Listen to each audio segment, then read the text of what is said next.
adobong sitaw. Siyempre, gusto ko.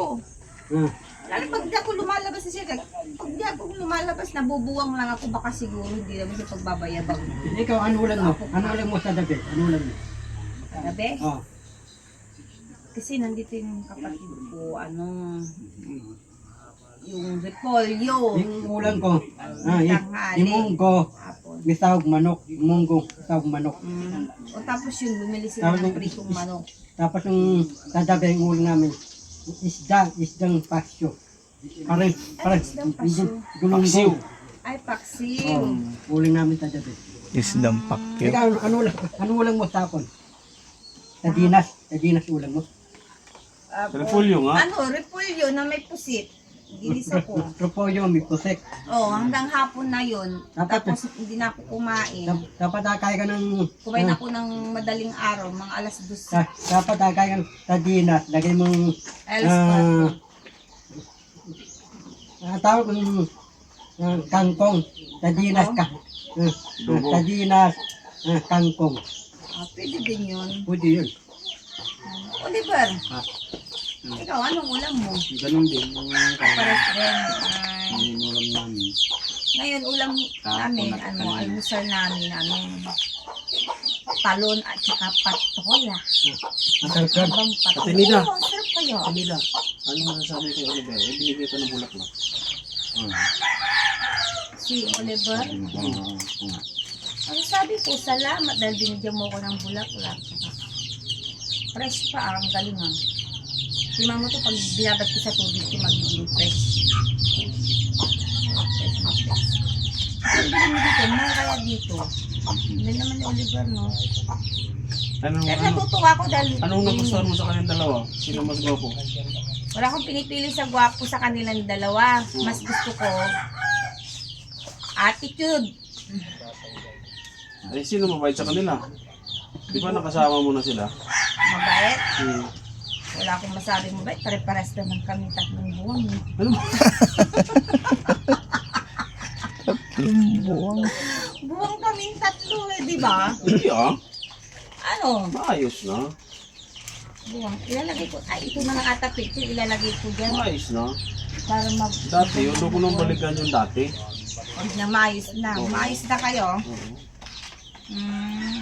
Thank you, Oliver, dyan sa bulaklak na binigay mo.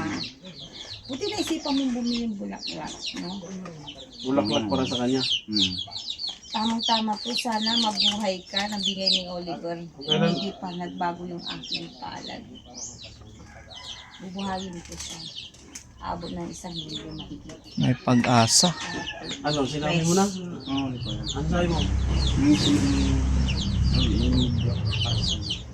Alam mo ba ako sa na maging kaibigan? Bibigan?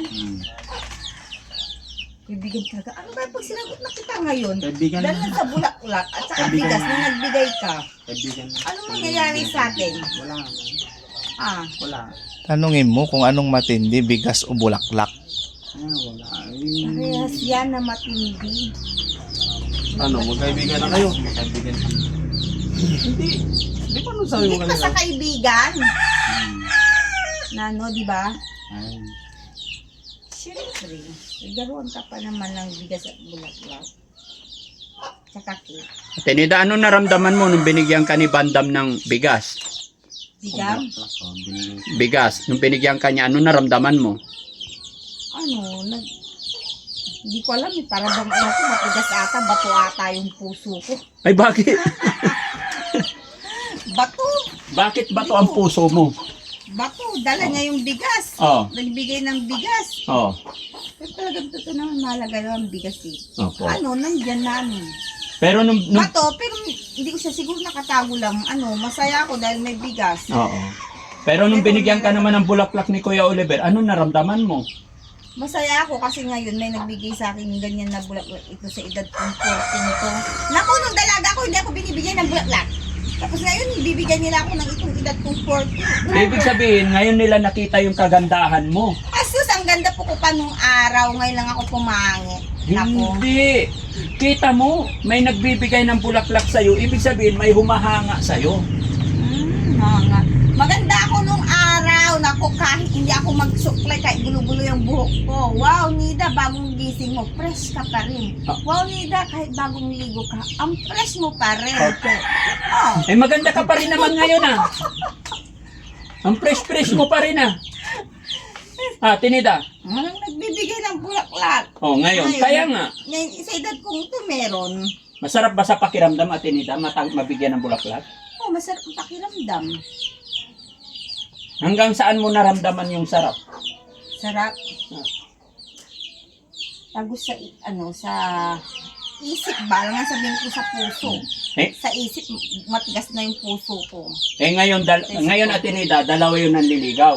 Magkaiba ng regalo. Ang tanong, sinong mas pogi sa dalawa? Ha? Sino? Oliver. Yari ka, Bandam. Bandam, paano yan? Si Oliver, siya, Yamashita eh. Yamashita. Oo. Eh si Bandam, ano siya? Dami siya nga lang. Bapo. Ha? Bapo. Gwapo. Hindi. Gwapong Yamashita, naghanap ng kayamanan. Hindi, si Kuya Oliver, Dami siya nga. Yamashita. Eh si Bandam, ano siya? Ano sa tingin mo? Tingnan mo nga. Android. Alam mo, ikaw para kang si Sel. Android, ano ka, 18. Android 18. Eh iyon, Alcatel. Android, ano siya? Android 16? Si Bandam parang ano yan eh. Alam mo yung bato na nasa tabi ng puso? Oh. Pag maliligo ka tapos kukunin mo, ibubulbur mo dito? Oh. Igor. Parang ganun eh. Bato sirin si Bandang sirin. Ano sasabihin mo, Bandam? Magaling si Bandam, bato sirin. Pero ngayon, hindi ako papayag. Anong gagawin mo? Payag. Gusto kita eh. Gusto ko talaga. Ako din. Oo. Ikaw din. Oo. Ganun din. Oo. Gusto mo rin si Ate Nida? Na making kaibigan. Kaibigan daw. Hindi ako gusto ni Oliver, hindi niya ako type. Alam Eh? ko, aming dalawa ni Bandam magkasundo. Ay, kita Pero eh. pwede naman eh. Hindi naman natuturuan na, ewan ko, hindi naman natuturuan ng puso eh. Siguro pag point na ano na, doon na siguro, no, doon niya na ako makakilala, doon niya na ako ano. Ate Nida, sa tunog Sabagay, ng wala sa Ate puso. Nida, sa tunog ng salita mo na sabi mo hindi ka type ni Kuya Oliver, pero nararamdaman ko parang mas type mo si Kuya Oliver. Ang galing talaga ni Daddy Frankie. Hindi. Alam mo Ate Nida, tapos na ako sa puntong yan. Kaya usapan nyo pa lang, nararamdaman ko na parang ang gusto mo talaga, kasi sabi mo ang puso natuturuan naman eh. Di ba? Ano bang katangian na gustuhan mo kay Kuya Oliver? Kay Oliver. Oo. Ano? Ano? Oo. Ano yun? Wala, hindi ko alam. Basta, para bang, hindi ko siya mapaliwanag eh, no? Si Bandam kasi madaldal, ano siya, para siyang siya yung baby. Ito naman, si Oliver, yung tahimik, no? Tapos, yung isasampay ko nandun na, o sige, hindi naman. Si Oliver naman is, ayun, nagsasalita siya. Siguro, kung anin mo din, wala din namang problema eh. Pero ganun talaga ang pag-ibig, kaya nga na-psycho ko na mas gusto mo si Kuya Oliver kasi sabi mo, hindi mo maipaliwanag. Ganun talaga pag umiibig or may nararamdaman, mahirap ipaliwanag, di ba? Oo. Umiiyak si Bandam. Iyak si Bandam. Siyempre nasasaktan din siya. Alam mo bang napakahirap magbuhat ng bigas magmula dun sa bahay hanggang dito, binuhat-buhat niya para sa iyo. Tapos sasabihin mo, mas mahal mo si Kuya Oliver. Di ba? Si Kuya Oliver, pag ganyan-ganyan lang ng bulaklak, oh. No? Kuya Oliver, bakit bulaklak ang bigay mo kay Ate Nida? Bakit nga? Oh, tignan mo. Bulaklak para sa akin. Bulaklak para sa iyo. Buksan Buks- mo at papasukin ko. Iyo. Kanana. Oh. Buksan mo.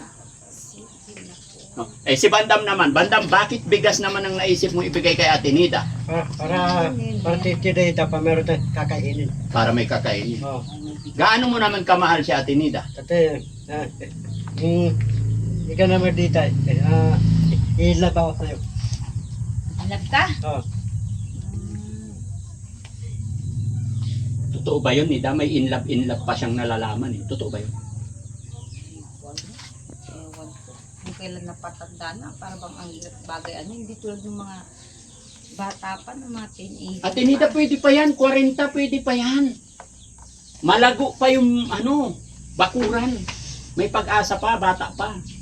Bata pa, lagyan na lang ng langis. Iba naman yung naisip mo, Ate Nida eh. Ibig ko sabihin, pwede pang bumuo ng pamilya. Ano ba yun? No, kay Oliver? Opo yan. Saan si tatay? Tay, tawagin nga si tatay. Usap lang kayo dyan.